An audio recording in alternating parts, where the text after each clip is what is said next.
Hello, sweet souls. How are you? How are you doing?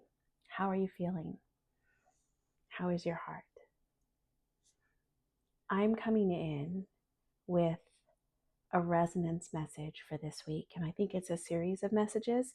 I'm not really sure exactly what I'm going to say, but what I wanted to start out by saying is trust the shift that's happening in you because it's happening for you. You are shifting and it's happening for you. But before I explain that and offer more, hi, my name is Maggie. I have been wanting to make this video for 3 or 4 days. I'm a little late. Please forgive me. I had ceremony this weekend, and ceremony days kind of take a lot of energy from me. But it was absolutely beautiful and such an healing and uplifting time. And I'm glad to now be settled back in and back with you. I am Maggie. I'm a storyteller. I'm a ritualist, and I work with various things in ritual. I work with cacao, ceremonial cacao. I work with the ancestors, a collective of ancestors who speak through me. I work with the elements, and I work to help you hear your soul and retrieve all the parts of you that you may have left behind. Bring them back into the sort of all-knowing parts of you, the parts of you that transcend time and space. Your soul, your sweet soul. That's why I say, hello, sweet souls. I do this here through emails, through my stories, and I do it in ceremony and ritual and workshops that I host in person. And I also offer one-on-one mentorship. So those are all the ways that you may work with me if you ever hear the call. I was going to wait to make a video and just kind of like let this week go because it's a big week. It's been a big month. March was a big month. And as we now move into April, we're sort of experiencing like a delayed energetic new year. Right? I always think that the new year begins around the time that Aries season starts, right? Because that's the beginning of the new I'm not going to say it. The new astrology calendar. I can't say zodiac today. I don't know what's going on. That might be a message for someone. But we were in the middle of eclipse season at the end of March, and it was a lot. It brought up a lot for so many people. I know because I hosted 2 ceremonies, one at the beginning of eclipse season and one at the end or right after eclipse season ended. And I could feel the weight and the heaviness. I could feel so much grief and so much emotion that people were holding on to and carrying with them, right? And we're always carrying that, right? We just get to decide where we carry it and how we carry it and what we do about it. But I couldn't let this week go because there is a little bit of relief in the air. And what you were feeling over the last couple of weeks, the tension, the agitation, the not knowing, the lack of clarity, the old stories coming up to kind of stare you in the face and say, hey, are we done? Are you letting me go? Once we moved past the eclipse and we enter into April, there's a little bit of relief.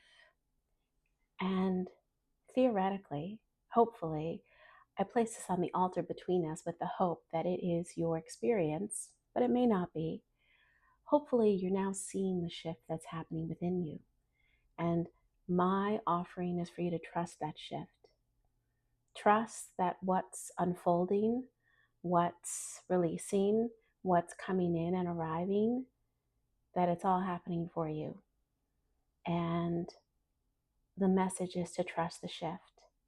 Trust the shift that is happening for you. It is unlocking, unfolding, glowing, enlightening a new version of you. A version of you that said, okay, we're done with X, Y, and Z. Let's move on to A, B, C. That's who I am now, right? This shift was very noticeable. It almost felt like a light switch, right?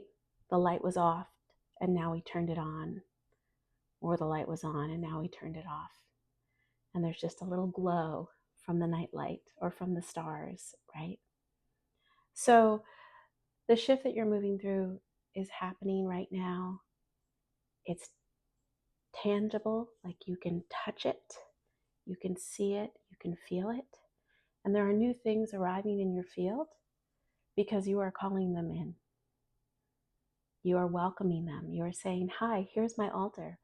What do you want to place on the altar? Source, universe, God, love, right? And you get to decide what you're going to do with it all. The main thing I wanted to come in and say was, you don't have to decide what to do with it all today or even this week. You're going to hear a lot of messages about April and how it is like going to be the kicker of this year from a resonance perspective, right? I offer messages on the resonance, on the energy as I feel it in the field. And you're going to hear a lot of messages on how wild it is. And yes, it is wild, right? But you get to be the beacon in that wildness. You get to be the buoy in that wildness. You get to be as still as you want to be, right? And let the wildness happen around you, right? Let the shifts that are unfolding for you unfold. And then you get to like slowly take one foot and then the next foot and step into the new version of you. And you do not have to do that on April 1st or April 2nd or April 3rd. You get to do that when it feels right. And you get to do it in bits and pieces. And I received a particular message around your purpose and how it's becoming more clear to you. Maybe not all of it, but pieces of it. And I could notice this in the ceremonies that I did over the last couple of weeks. I could notice that pain was coming up to the surface for many people in order for them to see the truth. And the truth is, your pain is your purpose. The other side of your pain, the other side of experiencing that pain and that discomfort, that's where your purpose lies. And that may not be like a huge, big purpose that you're going to spend the rest of your life doing. It may mean your intention for the next few moments, for the next few days, weeks, months, years, right? It can be that simple. And that's a message that I felt it was important for you to know, that your pain, what's come up over the last few weeks and what will continue to poke at you over this month, right? Because with everything that's happening in the field, everything that's happening is for us, reflections of us to us, right? And so if you feel pain, if you feel triggered into your pain, into your deepest pain, you are being brought there for a reason. You are being brought there for a divinely guided purpose. And that is not to sit in your pain. That is to allow your pain and to bring a lot of curiosity to it, to see the other side of it and the gift you're meant to understand and perhaps offer to yourself or to your soul family or to the world. You get to decide, right? And in particular, I heard this. There may be some pain that you're moving through or some victim mentality that you're moving through that other people judge you for or critique you for. And you do not need to defend yourself. But that particular pain, that is telling you a whole story. That is a book, right? I'm going to give you an example of what I mean. And it is sensitive, but I'm going to share it because it's sort of like hit me in the eyes. Like it just kind of like flashed in front of me a few weeks ago. So I ritualize much of my life, right? I host ceremony for others. I create rituals for others to feel, to express, to set intentions, to call in all the love they're looking for by becoming the love that they already are, by letting that love surface, right? And that means that I see so much of life as something to which to offer reverence. All of life is ceremony. All of life is sacred. All of life is holy. And I understood where it came from a few weeks ago. I was in my car driving, and it was just like a flash of knowing that came to me. It probably was an ancestor who thought I was ready for me to understand it. But growing up, I had two very different parents, okay? And one of them cultivated a sense of detachment. Detachment from life, detachment from others, detachment from me.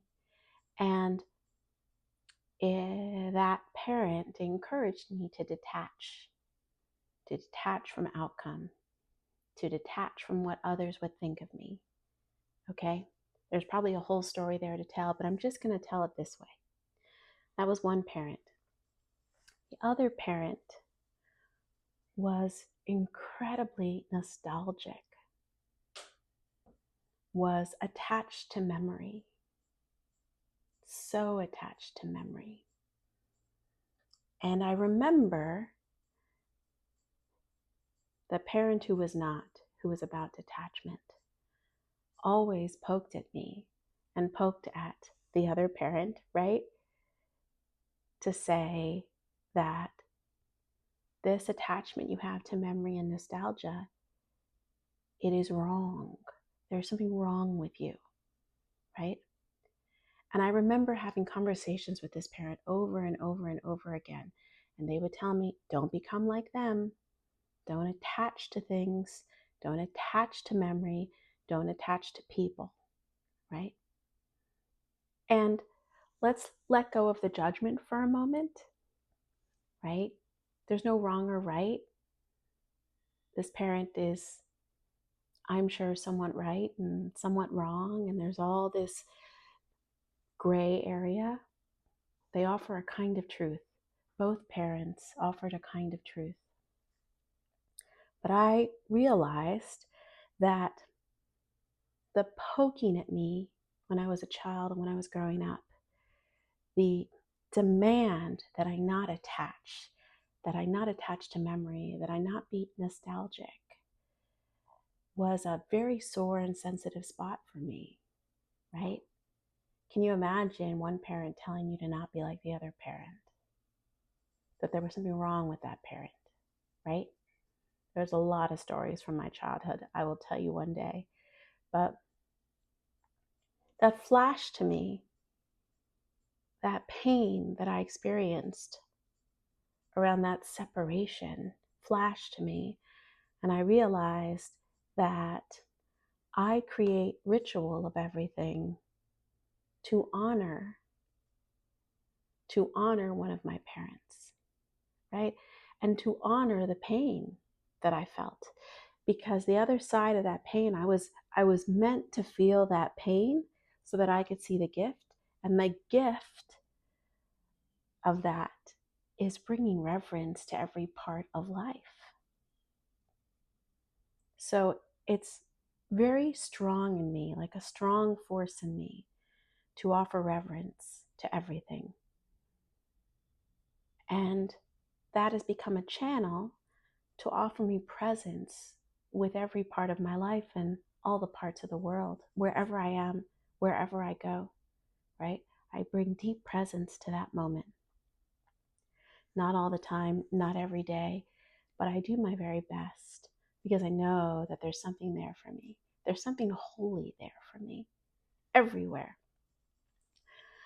I may have told you this, but I recently went to the registry of motor vehicles because I had to get a new driver's license and register my car and all the things. And every time I walk into an RMV or a DMV, depending on where you are in the US, I always remind myself, love is in this room. Love is in this facility. God is in this facility. Source is in this facility.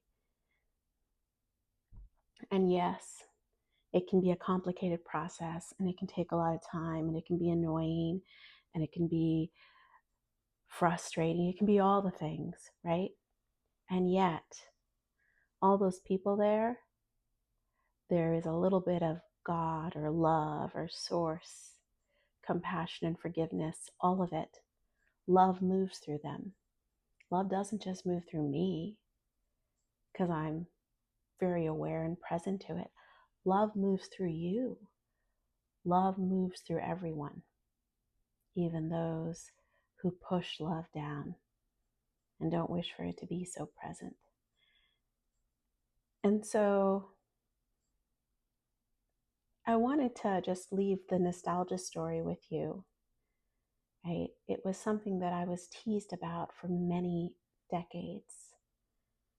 Right? I was told to never become it. And that encouraged me to bring deep curiosity to that. And now I ritualize and bring presence to everything, right? I think of Thich Nhat Hanh when he suggests that when you're making the coffee or you're washing the dishes, just do that. Just do that and nothing else. And I know that's hard, right? I know it's hard for me. Like I used to pride myself on being a multitasker. And now I have to kind of like take a step back and remind myself. For example, I have a pot of chicken broth going on the stove right now. And it has allowed me to bring so much presence to my day because it's kind of like an 8-hour process from the planning to make it to the cutting to the placing everything. I boil water separately and then add it to the pot, right?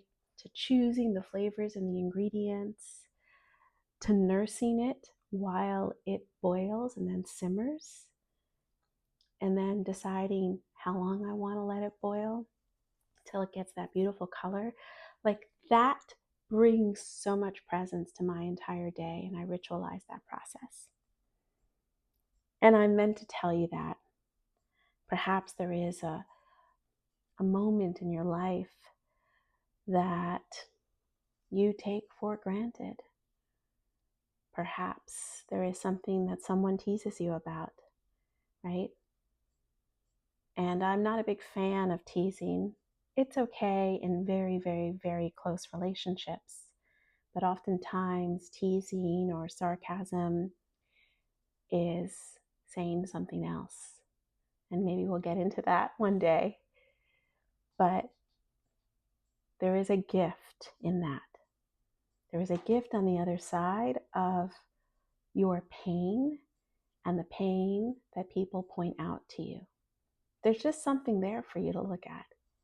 And maybe you've been doing that over the last couple of weeks because, we've been in this very intense time. And maybe you're still looking at it. But that's what I wanted to say to you today. And I'm just going to listen to see if there's anything else. There is a call brewing within me to talk about relationships, from the soul perspective. If we were to take the lens of soul and place them on your relationships. And maybe I'll do that in the next video because it's a big story. It's a long story. I actually think that it's the reason I started to hear my soul 10 years ago. Right? This process of me teaching you how to hear your soul, these stories I tell you, they all began to unfold 10 years ago when I started to hear this voice inside of me. It was what I first called an inner voice. And then it said that it was my soul, that it was the calm and all-knowing wisdom and language that surfaces from within me when I get quiet and listen. And it invited me to get quiet and listen. And then eventually it told me it was the language of love that was buried deep within me, wishing to surface. You have this language, this voice within you too. And sometimes we listen to it and sometimes we don't. I endeavor to live my life listening to that voice in every moment. In every moment. I take in all the voices within, including the beautiful, brilliant mind, and I let it all settle, and then the soul guides my life. And that doesn't work for everyone. It doesn't, right? Because some people want you to move quickly and act fast, but the soul is slow and steady and confident, right? And I'm just realizing now that like this soul's voice, I often thought it was representative of the love that my mother showed me, and it is, right? It totally is. And also the way the soul can bring in all the voices, get calm and quiet, surface wisdom, embodied wisdom from a detached, objective place, right? Sometimes that feels like my father. That definitely feels like my dad too. So I'm a little bit of both. I'm a little bit of all. But listen to your soul. Your soul will help you see the shift that's happening for you. Your soul will help you see the purpose on the other side of your pain. Your soul will help you feel and excavate your deepest pain. Your soul will help you make meaning of what you haven't been able to understand previously. And then there are moments when your soul will say, you don't need to know what it means. You don't need to know why.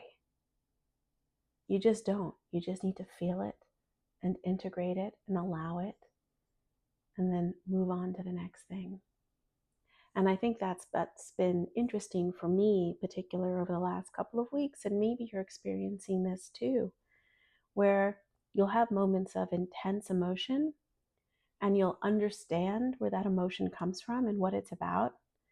And then you'll have other moments when a wave will come over you.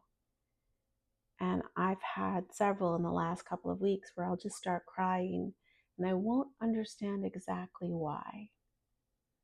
And some parts of me know that when I'm about to enter ceremony, I can feel the energy of the participants and I can feel the emotion. So some parts of me know when it's that, and other parts of me know that it's just some emotion that wishes to release without some big story, right?